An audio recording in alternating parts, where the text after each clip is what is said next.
Queridos irmãos, queridas irmãs, hoje nós vamos refletir sobre o Evangelho de Mateus, o capítulo 16, os versículos de 13 a 19.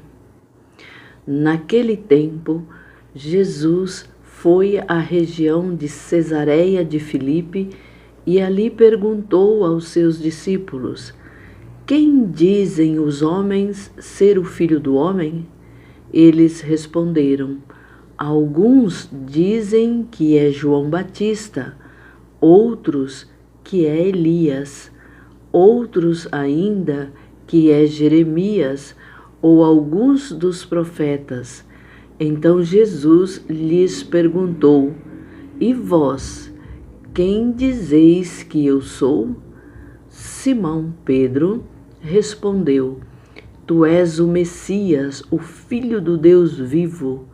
Respondendo Jesus, lhe disse: feliz és tu, Simão, filho de Jonas, porque não foi um ser humano que te revelou isso, mas o meu Pai que está no céu.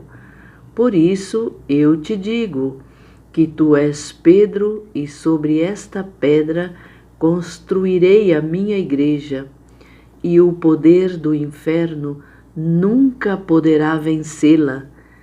Eu te darei as chaves do reino dos céus. Tudo o que tu ligares na terra será ligado nos céus. Tudo o que tu desligares na terra será desligado no céu. Palavra da salvação. Glória a vós, Senhor. Queridos irmãos, nesta reflexão de hoje, Jesus pergunta aos seus discípulos: quem dizem os homens ser o Filho do Homem? Jesus queria saber dos seus discípulos, afinal de contas, eles estavam seguindo a escola de Jesus.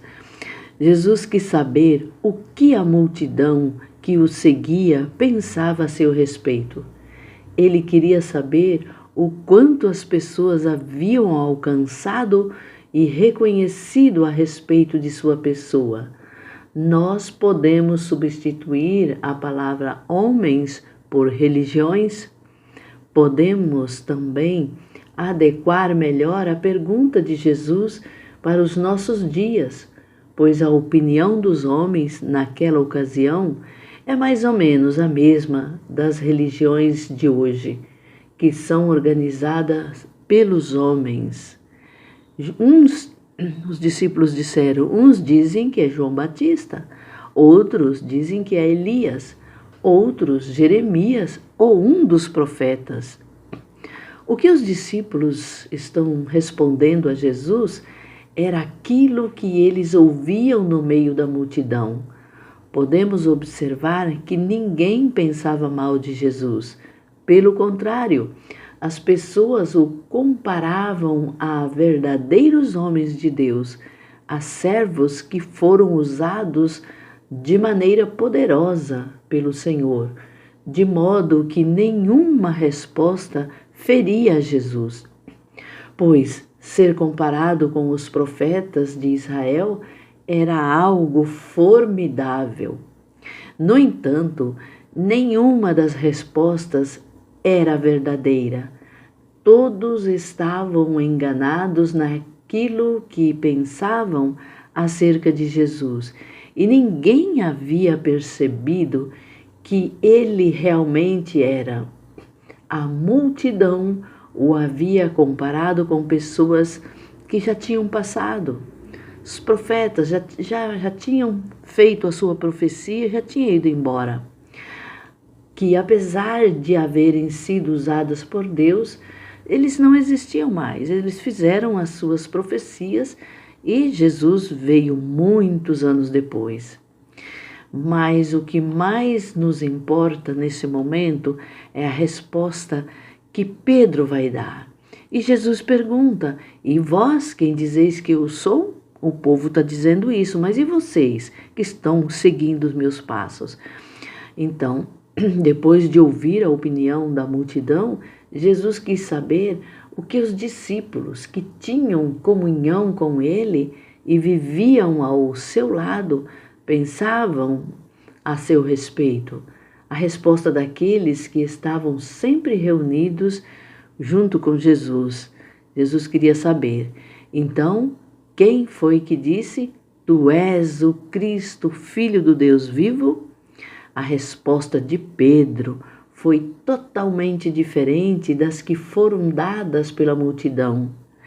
Enquanto a multidão se baseavam na carne, na razão e na capacidade intelectual para avaliar Jesus, o apóstolo Pedro valeu-se da sua revelação, da revelação dada pelo Pai, do Pai Celeste, para apresentar sua visão a respeito do Senhor. Pedro jamais poderia ter usado sua razão para chegar a esta resposta, pois nela está encarnada a mais pura verdade e a revelação da Trindade. Tu és o Cristo, o ungido pelo Espírito Santo. E Jesus continua, fazendo a pergunta, e Pedro, ele responde baseado na inspiração do Pai, do alto. Foi o Pai que revelou isso para Pedro. Jesus fala para ele: essas palavras não vieram de você, mas sim do meu Pai.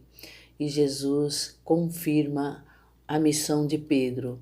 E sobre esta pedra edificarei a minha igreja, e as portas do inferno não prevalecerão contra elas. Jesus disse que a sua igreja seria edificada sobre a revelação de que Ele é o Deus vivo, a declaração de Pedro, e nesta revelação a igreja do Senhor está firmada e segura, livre de todos os males e das portas do inferno, pois está escondida sob a luz da revelação. Quando vemos segundo a revelação e mantemos a nossa comunhão com Deus vivo, somos protegidos e ocultados dos olhos do inimigo. E desta forma, ele não nos toca. Agora Jesus vai confirmar a missão de Pedro. E eu te darei as chaves do reino dos céus. As chaves servem para abrir a porta, e as chaves que o Senhor prometeu que daria a Pedro foram as revelações que abriram a porta. Jesus, as portas da salvação e da vida eterna para muitos no início da igreja. Quando Pedro pregou a palavra do Senhor no dia de Pentecostes, a porta da salvação foi aberta para quase 3.000 pessoas, pois ele usou a primeira chave que o Senhor lhe deu para isso, que foi a revelação de que Jesus havia ressuscitado e estava vivo. Mais tarde, Pedro usou a segunda chave e a porta do céu foi aberta para mais de 5.000 almas. Encontramos isso em Atos, no capítulo 4, versículo 4. Então, meus queridos irmãos, esta é a missão de Pedro. E tudo quanto ligares na terra será ligado nos céus, e tudo o que desligares na terra será desligado no céu. Quando o Senhor Jesus ensinou os discípulos a orar, disse: seja feita a tua vontade na terra como no céu. Isto significa que a vontade do Pai só pode ser feita se aquilo que é sua vontade na eternidade for alcançado e realizado por seus servos que estão aqui na terra. Esta é a proposta então de Jesus. Nós só podemos ligar na terra aquilo que já está ligado no céu. Se abrirmos a porta usando as chaves do reino, que são as revelações que expressam a vontade do Pai, e entrar por ela fazendo esta ligação. Um grande abraço, desejo a cada um de vocês e que nesta quaresma possamos nós continuarmos nessa busca da intimidade com Deus, para que possamos revelar também a todas as pessoas com as quais nós encontrarmos, trabalhamos, que Jesus é o Filho do Deus vivo. Um grande abraço.